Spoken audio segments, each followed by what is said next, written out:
Hi ate. Good morning.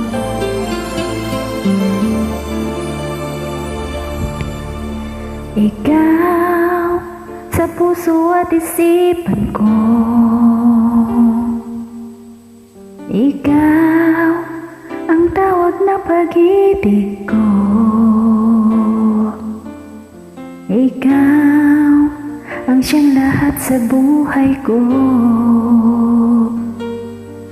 Kahit kailan ay ikaw lang ang ibigin ko. Bakit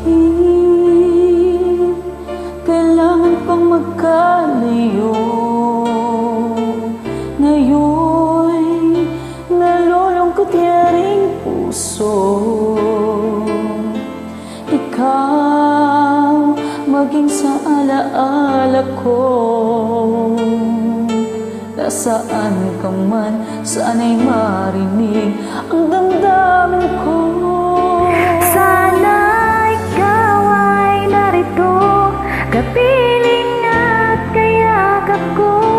Alam mo ba ang pag-ibig ko ay para lamang sa'yo? Ang buhay ay hindi sapat kapag wala ka na, sinta. Sana sa bawat sandali kapiling ka. Sana'y kapiling ka. Bakit kailangan pa magkalayo? Ngayon nalulungkot yaring puso. Ikaw maging sa alaala ko. Nasaan ka na? Sana'y marinig ang damdamin